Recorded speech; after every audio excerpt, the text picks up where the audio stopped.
The views and opinions expressed in the following program are those of the participants and do not necessarily reflect those of KSMQ Public Service Media Incorporated or its assigns.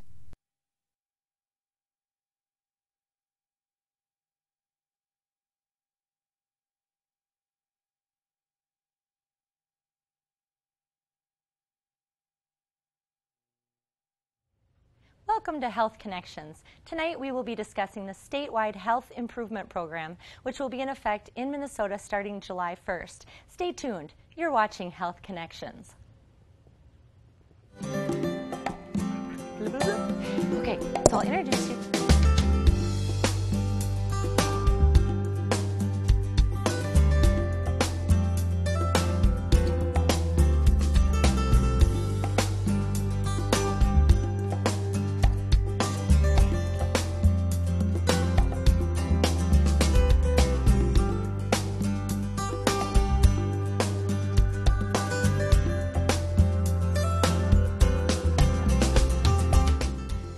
Welcome back. Tonight we'll be discussing the new Statewide Health Improvement Program enacted by Governor Pawlenty to begin July 1st in our great state. We have with us tonight Cara McNulty from the Minnesota Department of Health here to inform us on the details. Welcome, Cara. Thanks for joining us. Thank you for having me, Stacie. First, let's start by talking about the key components of this program. Sure. The Statewide Health Improvement Program is an initiative out of our health reform initiative that was passed in 2008. And the goal of the Statewide Health Improvement Program is to reduce obesity by looking at increasing physical activity and improving nutrition and reducing tobacco consumption. And the purpose of this Statewide Health Improvement Program came into light because often states implement health care reform. And we can implement health care reform, but unless we implement health reform and really look at prevention, we'll never stop putting people into the system. So it's about really changing our lives to make people healthier. Oh, that sounds really good. And I understand there are 4 facets or 4 different areas that this program will work in. Sure. Is that correct? That is correct. So this whole piece of Statewide Health Improvement Program, also called SHIP, is about looking at policy systems and environmental change. And why we look at policy systems and environmental change is because, I mean, often people say to us, well, can't people just be physically active? Can't people be healthy on their own? Can't people stop smoking? And the reality is if people could do it on their own, they would have done it. So we're looking at policy systems and environmental change in 4 settings: schools, communities, healthcare, and worksite. And so interventions will take place in those 4 settings that really help to change, enhance, encourage policy systems and environmental change that focus on promoting physical activity, increasing nutrition, and reducing tobacco. And who will be the people involved in each community in these aspects? Sure. That's a great question, Stacie. Every community is required to have a community leadership team. And that leadership team needs to be made up of the experts in the community, of the practitioners in the community, but also the people that the interventions will take place with.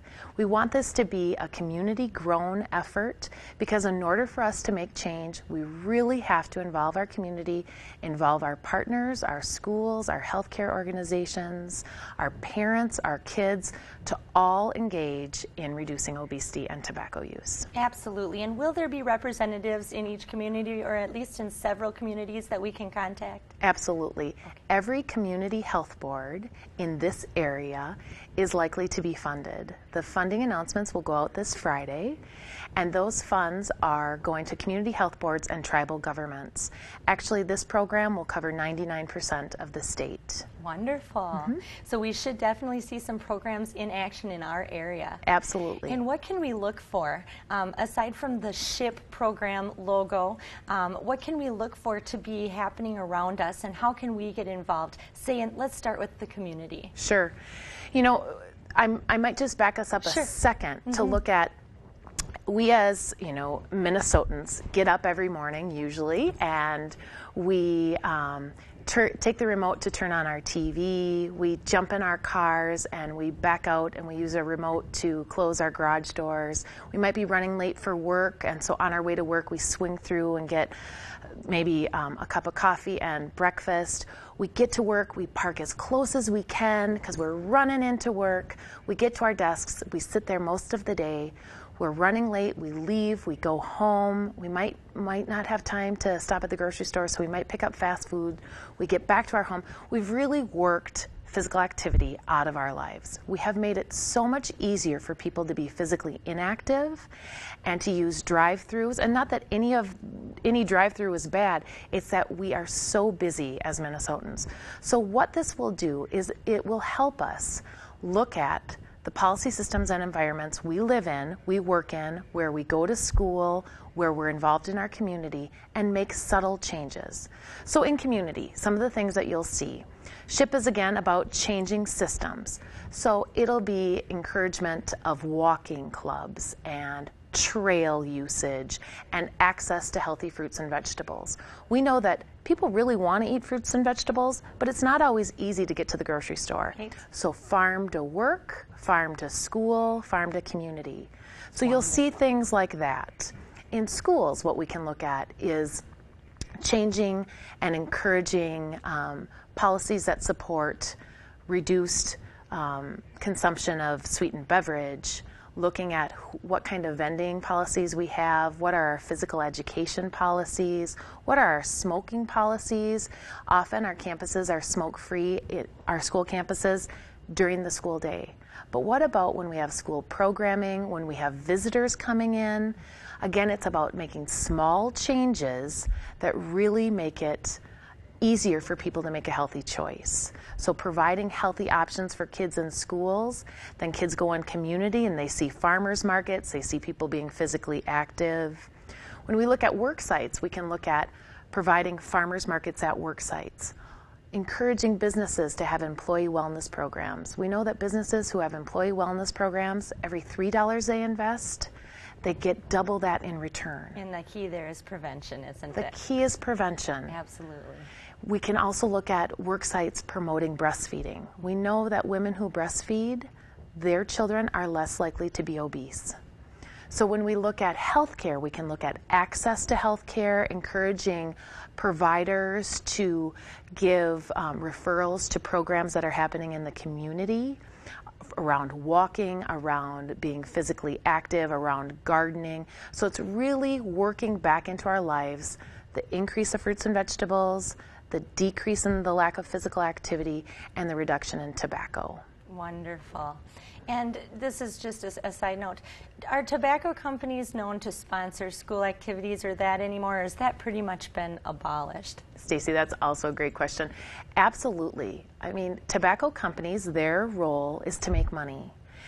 And we know in tight economic times, everybody is looking for money. Absolutely. And schools aren't immune from that. So tobacco companies often offer curricula, training, funding to schools using a positive approach, but we really don't want schools accepting money from tobacco companies. Even though it may be tempting at times when you need funding so desperately. Absolutely. Absolutely, I can see that. And so we really are encouraging with these funds schools to be a mini grantee from community health boards to help them pay for the training, the policy development, so we don't have to take money from tobacco companies. Right. Let's talk a little bit about school nutrition. I know there's heated discussion revolving school nutrition, always, and everybody has different viewpoints about what should be included in the diet, and it seems like it's hard to make everybody happy.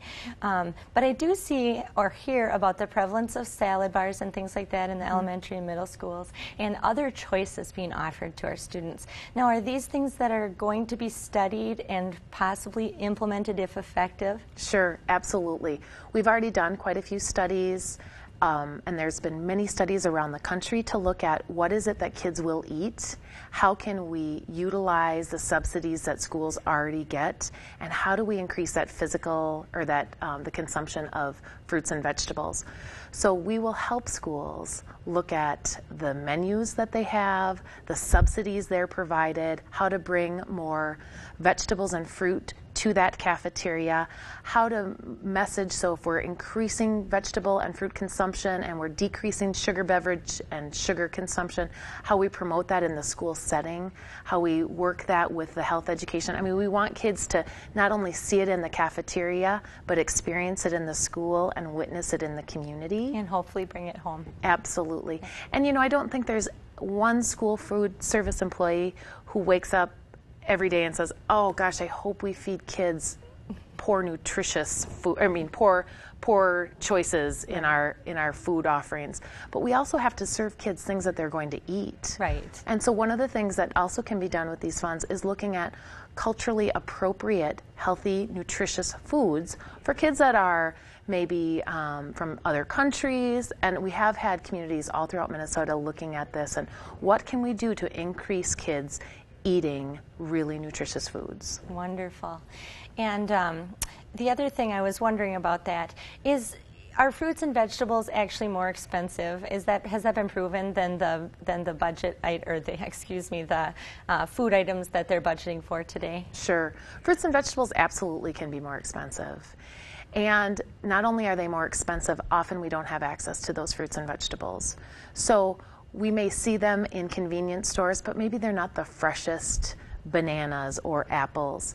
So what we need to do is we need to make the cost and the quality really top-notch so people want to buy it and it's worth their funds. And we need to make access to healthy fruits and vegetables easier for people, whether you're when you're in community, when you're in school, when you're at your work site, when you're in your healthcare setting. I mean, how many people go to their work and are really trying to increase their fruits and vegetable consumption, and there's donuts at the office? Right, or vending machines. Or vending machines. That's all you can. And this should be a good business opportunity for local farmers and local produce growers and even produce importers for the winter months. Absolutely. We're really looking back at what we used to do when we used to bring farm to school, farm to work. We know that people really consume more fruits and vegetables when they have access to it, when they can afford it. And we can also turn to frozen fruits and vegetables when we don't have access, and so that could be encouraged or will be encouraged as part of this as well. Absolutely. Frozen, freeze-dried, canned. Of course, we hope that we can have fresh, but we can't always do that in this state. We just need people eating more fruits and vegetables. Okay, so this program, how does it differ from programs that you've done and sponsored and that the State Health Department has been responsible for previously, say Steps to a Healthier Minnesota that we've seen in past years, in the past 5 years? How does this differ? Is it more focused, or is it involving the community members more in these groups that are asking for the grants? How is it different? Sure. In public health, we're often funded to work on one disease or one risk factor in one setting. So we might get money to work on increasing physical activity of teenagers in a school setting. What's different about the Statewide Health Improvement Program is it's looking at 4 sectors: school, community, healthcare, worksite, and it's looking at physical activity, nutrition, and reducing tobacco, all of which we know are the largest contributors to preventable diseases. Okay. High blood pressure, heart disease, cardiovascular disease, obesity, diabetes. So we don't often get the opportunity to work across diseases, to work across sectors, so it's a multifactorial approach. The other thing that's different is we've had communities, 4 communities, and you mentioned the STEPS program, Steps to a Healthier Minnesota, in Rochester, Willmar, Minneapolis, and St. Paul. And we have funded those communities for 5 years from federal funds, from the Centers for Disease Control, to really try out these interventions, to look at what works with populations of color, what works with populations highest at risk, what works with your general population around increasing physical activity, increasing nutrition, decreasing tobacco. So we made a lot of progress. We did a lot of things that worked really well, and we did some things that did not work at all. And so we've had 5 years of these pilot sites to give us that needed expertise to refine and move to the next step with this program. Oh, that sounds wonderful. And are you able to share any information on groups in our area? That is everyone going to be doing the same thing that receives this grant money, or does everybody have their own specific focus? Sure. Every grantee, so every community health board or tribal government, wrote their own application or wrote an application in partnership with neighboring community health boards. Okay. They were given a menu of interventions to choose from. So things that we know to be effective. Okay. We can't implement things that we don't think are going to change our policies, our systems, and our environment. So they were given opportunities to choose things around physical activity, around nutrition, around healthy weight, and around tobacco reduction. So each application will look differently. They have to choose something in all 4 settings, school, community, healthcare, worksite, and they have to address both obesity and tobacco. Okay. But no 2 grantee will look alike. No. But they'll probably have very similar outcomes. Absolutely. And maybe be more tailored and more effective to in their community, being that they're more tailored to the needs of their community. Absolutely. Absolutely. Okay. And will the documents and literature surrounding the SHIP program be available in Spanish and other languages besides English? They will be. It'll all depend on the area, being that we'll fund almost the whole state. Mm-hmm. So if Spanish is the highest need, often the documents will be located or available in Spanish. They may be also in Hmong, in Japanese. It all depends on the population in those communities. Wonderful. And as far as the tobacco, are we seeing results? Are we seeing results from earlier initiatives? I know we've been doing, gosh, what have we been doing? Tobacco cessation, especially targeting the teenage groups, for years now. Are we seeing a significant reduction? What works for that age group as far as tobacco cessation is concerned? Well, one of the things that works is the message early and often. Mm-hmm. So we can't wait till we have teenagers to be giving them the message. And so we have to look and back up, go way upstream to look at the importance of being physically, socially, mentally healthy with kids. We know that teens are less likely to smoke if they're physically active. We know that teens are less likely to smoke if they have better nutrition. We know, so there's a lot of things that can be put into place to also reduce tobacco. And we've done great in Minnesota in reducing tobacco, but we still have so much work to do. Because really, the tobacco industry spends billions of dollars every year to increase and encourage smoking. And if it were easy, people would quit. Right. And it's just not easy. Right. So my second question was, what works with older populations with tobacco cessation? Certainly programs, support groups, and hotlines, we see those things in effect. Absolutely. What else? And a lot of things work, but we need to meet people where they're at. First of all, they have to be ready to quit.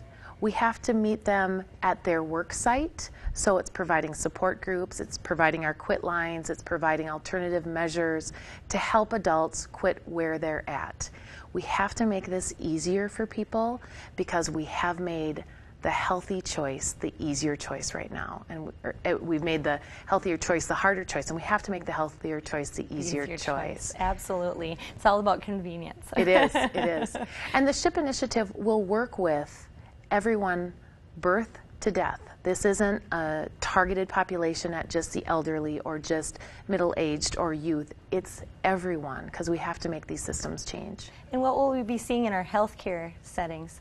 In our healthcare settings, we're really excited about the healthcare settings because we have a great healthcare system in Minnesota. Mm-hmm. And what we need to do is we need to make it easier for our healthcare providers to give referrals to community programming, to give referrals for students and populations that maybe our healthcare providers haven't seen before who are overweight or obese into the community for community programming. We'll also see healthcare providers working with us to make sure that we're providing really good care, that we're having access to care. We have this great system, but not always do people have access to the system. Right. So we'll see increased access to the system. So it's really helping community members know where to go, know where to get good care, and having good referrals. It was interesting. The other day I had a friend at my house, and I was thinking about behavior change. I was thinking about how difficult that really is, especially as we get older, a little more set in our ways, and how our routines are so ingrained in us. Mm-hmm. And I was thinking she threw a mayonnaise container in a soda can right in the garbage, and I looked at her like, what are you doing? You know, yeah. We recycle. Right. It's the law. And I was thinking about it's the law, and how many years have we been hearing this, and how many ways have we been hearing this? And I think just now are we to the point where the majority of people you run into recycle. And I was thinking about that with with the healthier eating and the physical activity, and I was hoping that we get to that point where almost, you know, it's the rarity to see a person who isn't focused on their nutrition and increasing their physical activity and trying to walk the stairs and get every little bit of exercise that they can during the day. I'm hoping that 20 years from now that that's, you know, that this is the beginning of that process. Absolutely, and so are we. I mean, I think your example is great. Recycling. If you look at kids, our best recyclers are our youth. Kids will not throw the soda can and the mayonnaise jar in the garbage. Right. They understand that process because we have worked so hard with kids on recycling. Right. Well, by working with everyone on making the healthy choice the easy choice, we can have this same effect.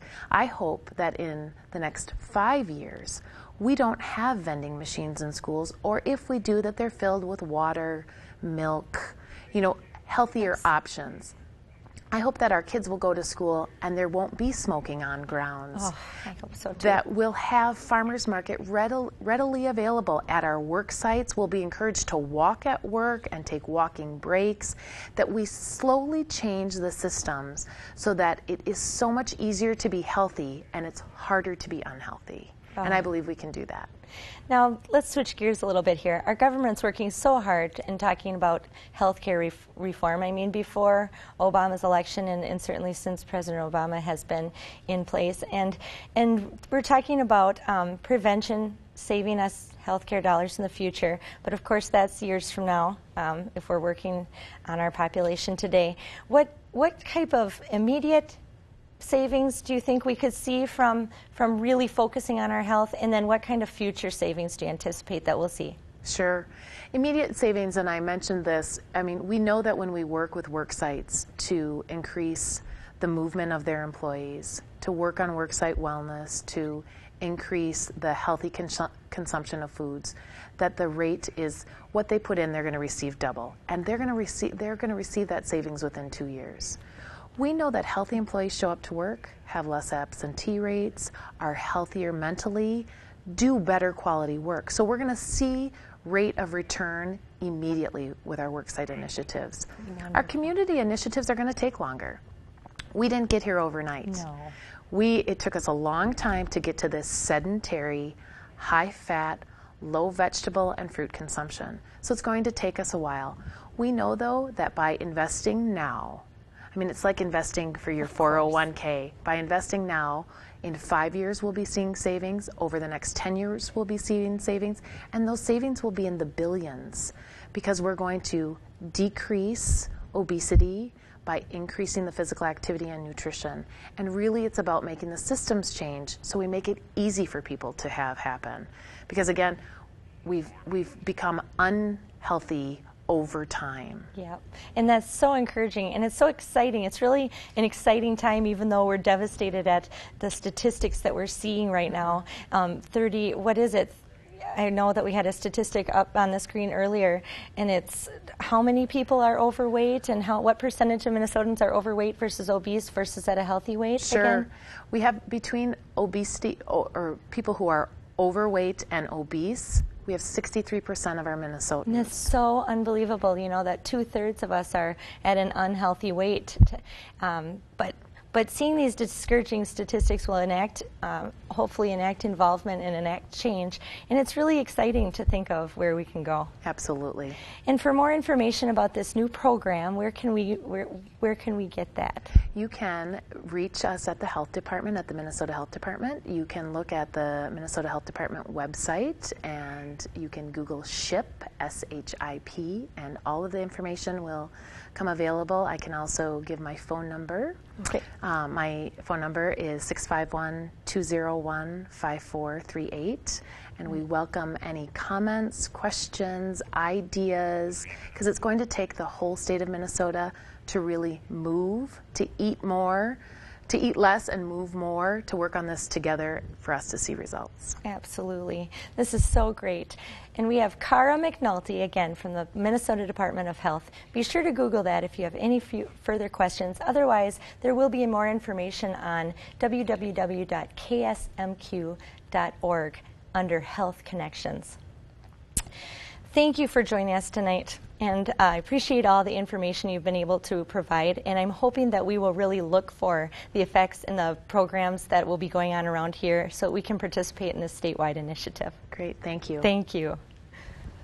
So wonderful.